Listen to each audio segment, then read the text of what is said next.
शांताकारं भुजंगशयनं पद्मनाभं सुरेशं विश्वाधारं गगनसदृशं मेघवर्णं शुभांगं लक्ष्मीकान्तं कमलनयनं योगिभिर्ध्यानगम्यं वंदे विष्णु भवभयहरं सर्वलोकैकनाथं। मंगलम भगवान विष्णु मंगलम गरुड़ध्वज मंगलम पुंडरीकाक्ष मंगलाय तनोहरि। ओम नमो भगवते वासुदेवाय। आज का दिन आप सभी के लिए मंगलमय हो। आज सावन महीने का 5वां दिन है। सावन महीने में प्रतिदिन श्रीमद् भागवत महापुराण की कथा का श्रवण करने से जीवन में होने वाली अज्ञानवश पाप कर्मों से छुटकारा मिलता है। साथ ही 1000 गोदान के बराबर पुण्य की प्राप्ति होती है। हमारे चैनल पर आप प्रतिदिन श्रीमद् भागवत महापुराण की कथा का श्रवण कर सकते हैं। साथ ही इस चैनल पर सावन मास में आने वाली सभी व्रतों की कथा और व्रत से जुड़ी जानकारी भी व्रत से पहले उपलब्ध करा दी जाती है। इसलिए हमारे चैनल को अवश्य सब्सक्राइब करें, साथ ही बेल आइकन को भी दबा दें और कथा अच्छी लगे तो लाइक जरूर करें। अब आइए सुनते हैं सावन मास कथा का 5वां अध्याय। श्री सुखदेव जी कहते हैं, परीक्षित, एक समय की बात है, नंद रानी यशोदा जी ने घर की दासियों को तो दूसरे कामों में लगा दिया और स्वयं दही मथने लगी। मैंने तुमसे अब तक भगवान की जिन जिन बाल लीलाओं का वर्णन किया है, तदि मंथन के समय वे उन सब का स्मरण करती और गाती भी जाती थी। उसी समय भगवान श्री कृष्ण स्तन पीने के लिए दही मथती हुई अपनी माता के पास आए। उन्होंने अपनी माता के हृदय में प्रेम और आनंद को और भी बढ़ाते हुए दही की मथानी पकड़ ली तथा उन्हें मथने से रोक दिया। श्री कृष्ण माता यशोदा की गोद में चढ़ गए। वात्सल्य स्नेह की अधिकता से उनके स्तनों से दूध तो स्वयं ही झर रहा था। वे उन्हें पिलाने लगी और मंद मंद मुस्कान से युक्त उनका मुख देखने लगी। इतने में ही दूसरी ओर अंगूठी पर रखे हुए दूध में उफान आया। उसे देखकर यशोदा जी उन्हें अतृप्त ही छोड़कर जल्दी से दूध उतारने के लिए चली गईं। इससे श्री कृष्ण को कुछ क्रोध आ गया।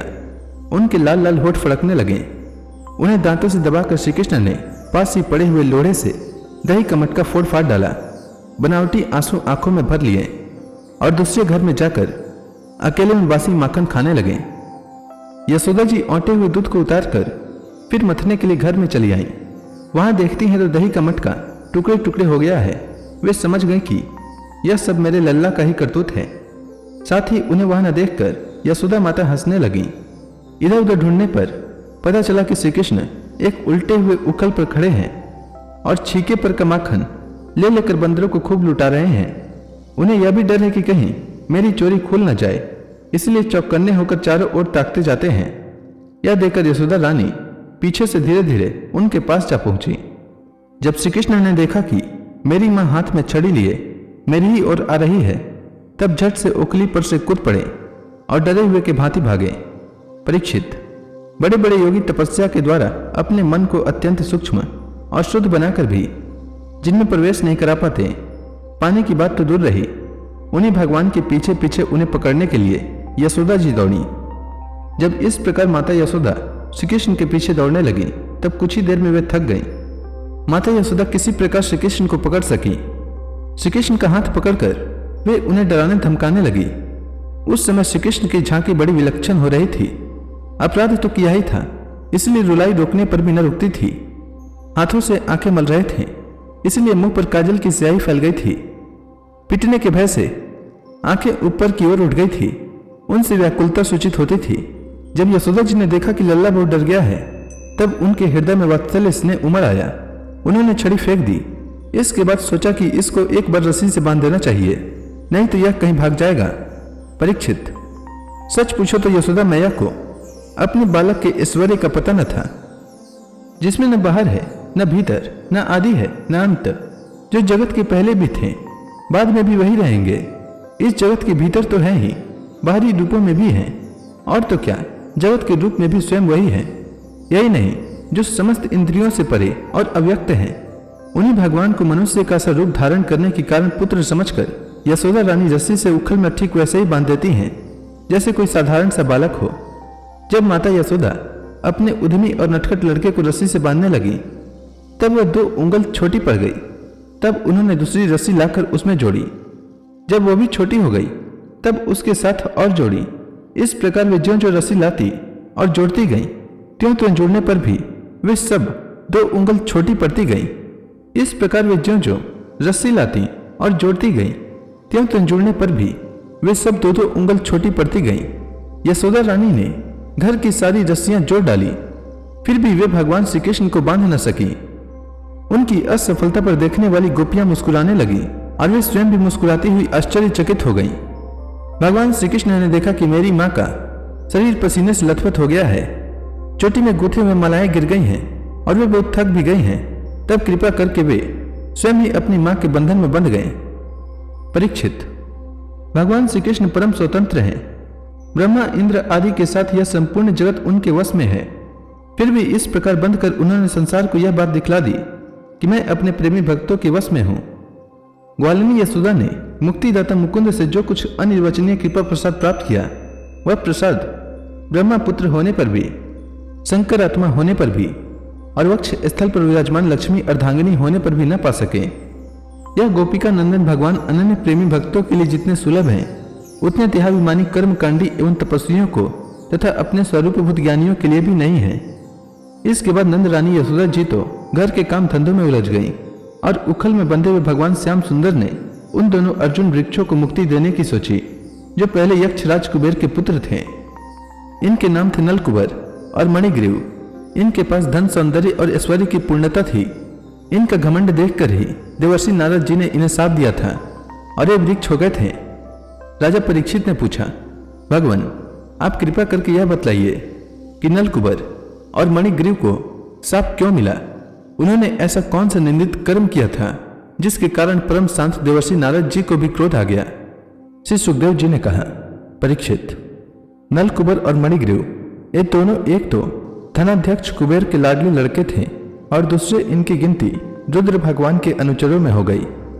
इससे उनका घमंड बढ़ गया। एक दिन वे दोनों मंदाकिनी के तट पर कैलाश के रमणीय उपवन में वारुणी मदिरा पीकर मदोन्मत्त हो गए थे। नशे के कारण उनकी आंखें घूम रही थी। बहुत सी स्त्रियां उनके साथ गा बजा रही थी और वे पुष्पों से लदे हुए वन में उनके साथ विहार कर रहे थे। उस समय गंगा जी में पांत के पांत कमल खिले हुए थे। वे स्त्रियों के साथ जल के भीतर घुस गए और जैसे हाथियों का जोड़ा हथिनियों के साथ जल क्रीड़ा कर रहा हो, वैसे ही वे उन युवतियों के साथ तरह तरह की क्रीड़ा करने लगे। परीक्षित, संयोगवश उधर से परम समर्थ देवर्षि नारद जी आ निकले।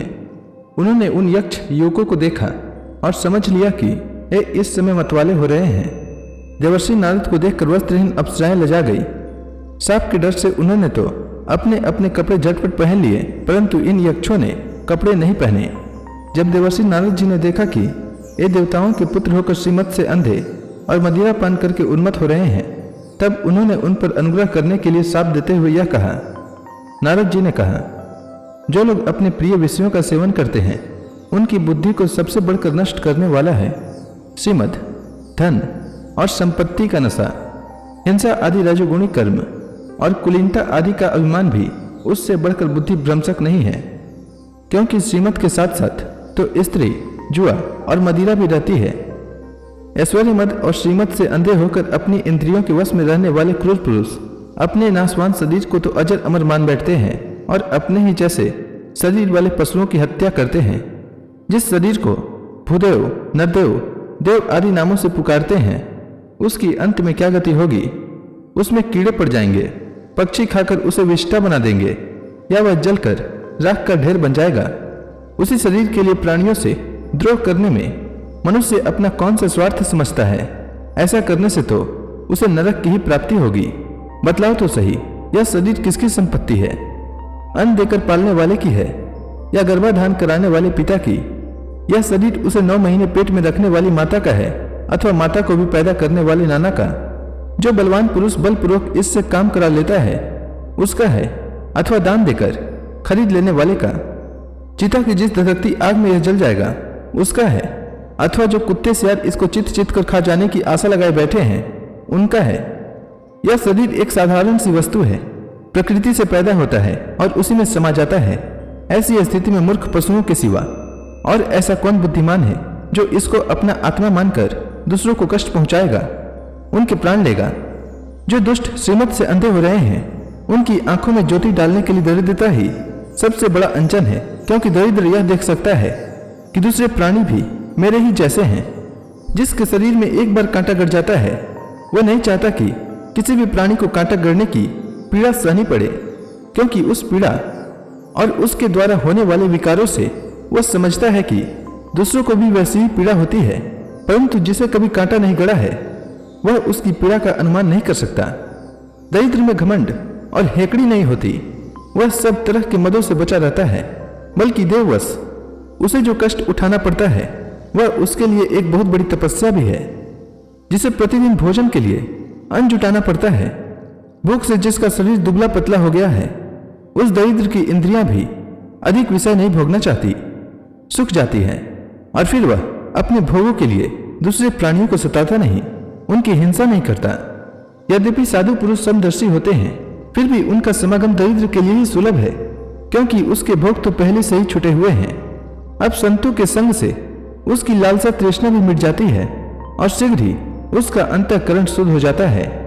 जिन महात्माओं के चित्त में सबके लिए समता है, जो केवल भगवान के चरणार बिंदु का मकरंद रस पीने के लिए सदा उत्सुक रहते हैं, उन्हें दुर्गुणों के खजाने अथवा दुराचारियों की जीविका चलाने वाले और धन के मत से मतवाले दुष्टों की क्या आवश्यकता है। वे तो उनकी उपेक्षा के ही पात्र हैं। ये दोनों यक्ष वारुणी मदिरा का पान करके मतवाले और श्रीमत से अंधे हो रहे हैं। अपनी इंद्रियों के अधीन रहने वाले इन स्त्री लंपट यक्षों का अज्ञान जनित मद मैं चूर चूर कर दूंगा। देखो तो सही कितना अनर्थ है कि ये लोकपाल कुबेर के पुत्र होने पर भी मदोन्मत्त होकर अचेत हो रहे हैं। इनको इस बात का भी पता नहीं है कि हम बिल्कुल नंग धड़ंग हैं, इसीलिए ये दोनों अब वृक्ष योनि में जाने के योग्य हैं। ऐसा होने से इन्हें फिर इस प्रकार का अभिमान न होगा। वृक्ष योनि में जाने पर भी मेरी कृपा से इन्हें भगवान की स्मृति बनी रहेगी, और मेरे अनुग्रह से देवताओं के 100 वर्ष बीतने पर इन्हें भगवान श्री कृष्ण का सानिध्य प्राप्त होगा, और फिर भगवान के चरणों में परम प्रेम प्राप्त करके ये अपने लोक में चले आएंगे। श्री सुखदेव जी कहते हैं, देवर्षि नारद इस प्रकार कहकर भगवान नर नारायण के आश्रम पर चले गए। नल कुबर और मणिग्रीव ये दोनों एक ही साथ अर्जुन वृक्ष होकर यमलार्जुन नाम से प्रसिद्ध हुए। भगवान श्री कृष्ण ने अपने परम प्रेमी भक्त देवर्षि नारद जी की बात को सत्य करने के लिए धीरे धीरे उकल घसीटते हुए उस ओर प्रस्थान किया जिधर यमलार्जुन वृक्ष थे। भगवान ने सोचा कि देवर्षि नारद मेरे अत्यंत प्यारे हैं और ये दोनों भी मेरे भक्त कुबेर के लड़के हैं, इसलिए महात्मा नारद ने जो कुछ कहा है उसे मैं ठीक उसी रूप में पूरा करूंगा। यह विचार करके भगवान श्री कृष्ण दोनों वृक्षों के बीच में घुस गए। वे तो दूसरी ओर निकल गए, परंतु उखल टेढ़ा होकर अटक गया। दामोदर भगवान श्री कृष्ण की कमर से रस्सी कसी हुई थी। उन्होंने अपने पीछे लुढ़कते हुए उखल को ज्यों ही तनिक जोर से खींचा, त्यों ही पेड़ों की सारी जड़ें उखड़ गई। समस्त बल विक्रम के केंद्र भगवान का तनिक सा जोर लगते ही पेड़ों के तने, शाखाएं, छोटी छोटी डालियां और एक एक पत्ते कांप उठे, और वे दोनों बड़े जोर से तड़तड़ाते हुए पृथ्वी पर गिर पड़े। उन दोनों वृक्षों में से अग्नि के समान तेजस्वी 2 सिद्ध पुरुष निकले। उनके चमचमाते हुए सौंदर्य से दिशाएं दमक उठी। उन्होंने संपूर्ण लोकों के स्वामी भगवान श्री कृष्ण के पास आकर उनके चरणों में सिर रखकर प्रणाम किया और हाथ जोड़कर शुद्ध हृदय से वे उनकी इस प्रकार स्तुति करने लगे। उन्होंने कहा, सच्चिदानंद स्वरूप, सबको अपनी ओर आकर्षित करने वाले परम योगेश्वर श्री कृष्ण, आप प्रकृति से अतीत स्वयं पुरुषोत्तम हैं। वेदज्ञ ब्राह्मण यह बात जानते हैं कि यह व्यक्त और अव्यक्त संपूर्ण जगत आपका ही रूप है। आप ही समस्त प्राणियों के शरीर, प्राण, अंतःकरण और इंद्रियों के स्वामी हैं तथा आप ही सर्वशक्तिमान काल, सर्वव्यापक एवं अविनाशी ईश्वर हैं। आप ही महतत्व और प्रकृति हैं जो अत्यंत सूक्ष्म एवं सत्व गुण, रजोगुण और तमोगुण रूपा है। आप ही समस्त स्थूल और सूक्ष्म शरीरों के कर्म, भाव, धर्म और सत्ता को जानने वाले सबके साक्षी परमात्मा हैं।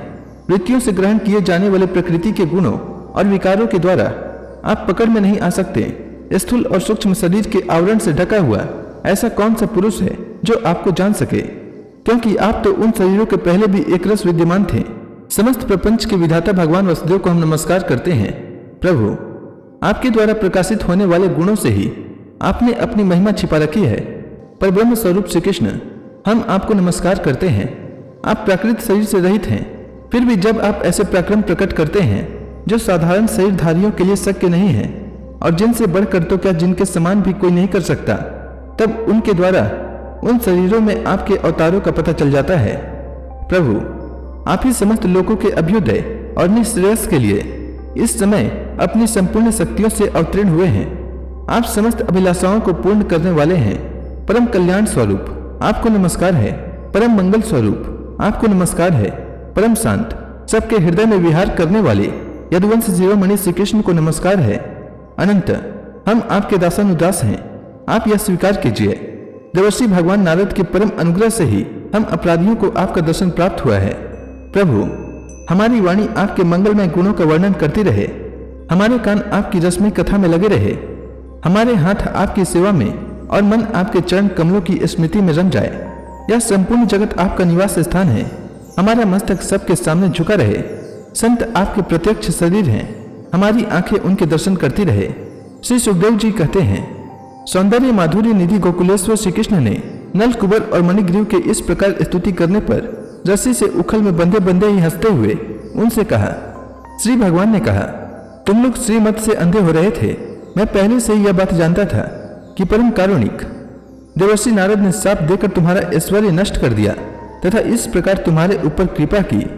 जिनकी बुद्धि समदर्शनी है और हृदय पूर्ण रूप से मेरे प्रति समर्पित है, उन साधु पुरुषों के दर्शन से बंधन होना ठीक वैसे ही संभव नहीं है जैसे सूर्योदय होने पर मनुष्य के नेत्रों के सामने अंधकार का होना। इसीलिए नल कुबर और मणिग्रीव, तुम लोग मेरे परायण होकर अपने अपने घर जाओ। तुम लोगों को संसार चक्र से छुड़ाने वाले अनन्य भक्ति भाव की जो तुम्हें अभिष्ट है उसे प्राप्ति हो गई है। श्री सुखदेव जी कहते हैं, जब भगवान ने इस प्रकार कहा तब उन दोनों ने उनकी परिक्रमा की और बार बार प्रणाम किया। इसके बाद उखल में बंधे हुए सर्वेश्वर की आज्ञा प्राप्त करके उन लोगों ने उत्तर दिशा की यात्रा की। तो इसी के साथ श्रीमद् भागवत महापुराण में वर्णित यमलार्जुन का उद्धार नामक यह अध्याय समाप्त हुआ। इसके आगे की कथा मैं कल के अध्याय में सुनाऊंगा। तब तक के लिए भगवान हरि का नाम लेते रहें। तो प्रेम से बोलिए भगवान विष्णु की जय, श्री कृष्ण भगवान की जय, समस्त देवी देवताओं की जय।